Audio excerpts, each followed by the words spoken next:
Chapter number 10 physics class 10th। हमारा first topic है thermal physics. Heat and temperature are very important in daily life. Thermal physics helps to understand how heat flows, how temperature changes, how energy is transferred। Heat और temperature हमारी daily life में अहम किरदार अदा करते हैं। Thermal physics हमें ये समझने में मदद देती है कि हीट कैसे फ़्लो करती है, टेम्परेचर कैसे चेंज होता है और एनर्जी कैसे ट्रांसफ़र होती है। इसके अलावा it also helps in understanding refrigerators, heat engines, earth climate. हम इसके ज़रिए से ये समझ सकते हैं कि रेफ्रिजरेटर कैसे काम करते हैं, हीट इंजन कैसे काम करते हैं और अर्थ क्लाइमेट के बारे में जान सकते हैं। हमारा फर्स्ट टॉपिक थर्मल एक्सपेंशन है। Thermal expansion is the increase in length, area और volume of a substance when it is heated. जब हम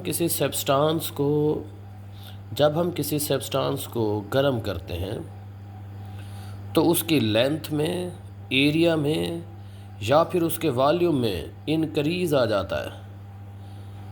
इसे हम थर्मल एक्सपेंशन कहते हैं। Particles gain kinetic energy.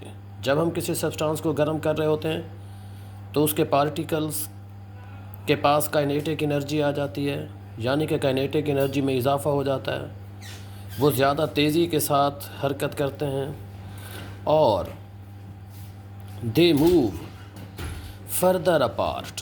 वो एक दूसरे से दूर दूर हरकत करते हैं, ज़्यादा फासले तक हरकत करते हैं। यानी कि मैंने थर्मल एक्सपेंशन में ये बात की है कि जब भी हम किसी सब्सटेंस को गर्म करेंगे तो गर्म करने से उस सब्सटेंस की लेंथ, एरिया या फिर उसके वॉल्यूम में इजाफ़ा हो जाता है, जिसे हम थर्मल एक्सपेंशन कहते हैं।